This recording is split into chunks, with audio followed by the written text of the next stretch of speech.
다양한 제주 소식을 정리해드리는 뉴스 브리핑입니다. 먼저 제주 지역에서 오늘 보도한 뉴스 가운데 주목할 만한 기사를 소개해드리는 뉴스픽으로 출발합니다. 오늘은 한라일보 강다혜 기자의 사고 발생 스쿨존 노상 주차장 폐지 말뿐 기사를 전해드립니다. 지난 3월 스쿨존 교통사고 처벌을 강화한 민식이법이 시행된 가운데 전국 자치단체들이 어린이 보호구역 내 사고를 줄이기 위해 노상 주차장 폐지에 나섰는데요. 제주 도내 일부 구역에선 기존 노상 주차장이 여전히 운영되고 있다고 한라일보가 보도했습니다. 그 사례로 제주시 연동의 한 유치원 주변과 도두동 어린이집 주변의 어린이 보호구역 내 노상 주차장을 들면서 두 곳에서 최근 3년 동안 교통사고가 발생했다고 지적했는데요. 행정안전부는 교통사고 이력이 있는 노상 주차장을 즉시 폐지하도록 했지만 지켜지지 않고 있다는 겁니다. 도내 어린이 보호구역 교통사고는 2017년 7건, 2018년 17건, 2019년 18건 등 해마다 늘고 있는데 어린이 보호구역 설치 대상 시설 771곳 중 실제 지정된 곳은 41.7%에 불과하다고 국정감사 자료를 인용해 꼬집었습니다.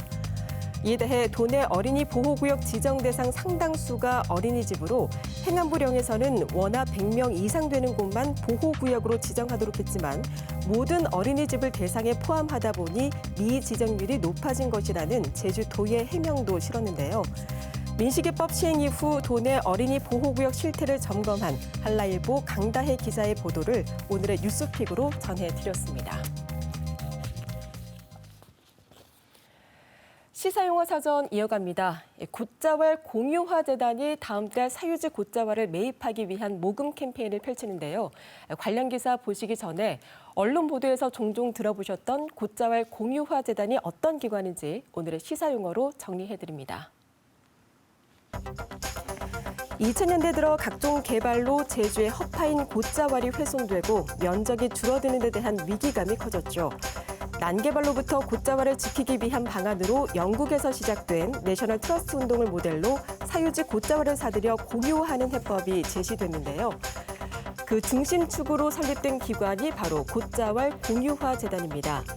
지난 2007년 4월 이익을 목적으로 하지 않는 비영리 법인으로 출범한 곶자왈 공유화재단은 곶자왈 한평사기 운동으로 출발해 각계의 기부와 후원을 통해 곶자왈 공유화 사업을 이어왔고요. 2017년에는 체계적인 곶자왈을 연구하기 위한 연구소를 꾸리기도 했습니다. 그런데 재단 설립 이후 제주 지역의 땅값이 가파르게 급등하고 각계의 참여도 부진해 사유지 곶자왈 매입에 어려움을 겪어왔는데요. 민간에서 출연금을 받거나 기부를 늘리기 위해 특별법으로 비영리 법인으로 제약을 풀어주기 위한 특수법인화도 추진됐지만 정부 협의에서 불발되기도 했습니다.